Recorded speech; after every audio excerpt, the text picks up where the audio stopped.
என்ன பிரதர், உங்க ஒய்ஃப் கூப்பிட்டு தான் புயல் மாதிரி வந்தீங்க, என்ன பார்த்ததும் டக்குன்னு பிரேக் போட்டு நின்னுட்டீங்க. என்ன எதிர்பார்க்கல இல்ல? பயந்துட்டீங்களா? டேய் பயப்படலடா. ஆனா உன்னை பார்த்துலாம் பயப்படுறதுக்கு நீ என்ன பேயா பிசாசாடா? நீங்க இவ்ளோ நேரமா கடலைய போட்டு வறுத்துட்டு இருந்தீங்கல்ல, அவளை கட்டிக்க போற மாப்பிள்ள. இருந்துட்டு போப்பா, அதுக்கு என்ன இப்போ? என்ன என்னவா?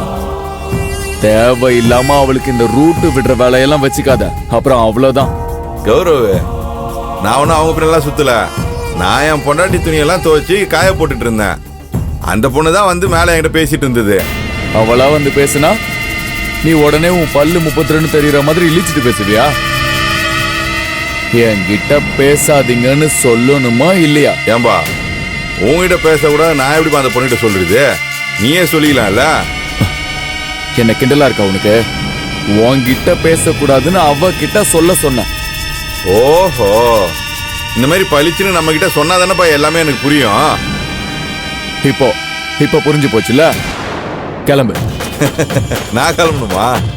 கௌரவ், இது என் வீடு. எங்க வந்து என்ன பேச்சு பேசிட்டு இருக்க? எங்க வீட்டுக்கு விருந்தாளியா வந்தது நீ தான் இங்க இருந்து சீக்கிரம் கிளம்பணும், சரியா? பிரதர், நான் உனக்கு நல்ல விதமா சொல்லிடுறேன், நான் எப்பவும் ஒரே மாதிரி இருக்க மாட்டேன். சுகாசினி நான் மேரேஜ் பண்ணிக்க போற பொண்ணு. எங்களுக்கு நடுவுல நீ தேவை இல்லாம வந்தனா அதுக்கப்புறம் உனக்கு நடக்கிற விபரீதத்துக்கு நான் எந்த வகையிலும் பொறுப்பாக மாட்டேன்.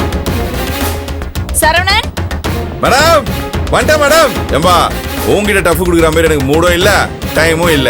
உன் ஜோக்கெல்லாம் அப்புறம் நான் கேட்டுக்கிறேன். வந்துட்டேன் தோ வந்துட்டேன் மேடம்.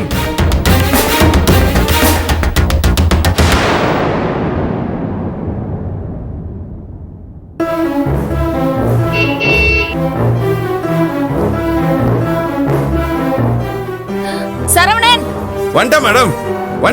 வந்துட்டேன். சாரி மேடம், லேட் ஆயிடுச்சு. நீங்க பத்திரமா போயிட்டு வாங்க. பாய், டாடா. நீங்க ஓடி வந்து டாடா காட்டுறதுக்காகவா நான் விடாம கூப்பிட்டேன்? வேற எதுக்குங்க? புதுசா வீட்டுக்கு விருந்தாளிங்க எல்லாம் வந்திருக்காங்களே, அதுல ஒரு பையன் இருக்கானே. சௌரவ். இல்ல கௌரவ்.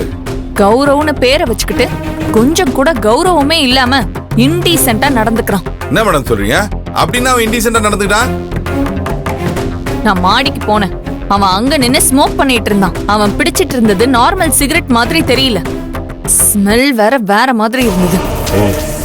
என்ன பார்த்ததும் அவன் சிகரெட்டை தூக்கி போடல, அப்பவும் அவன் பிடிச்சுக்கிட்டே நின்னான். அதோட இல்லாம என் மூஞ்சிலேயே புகைய விட்டான்.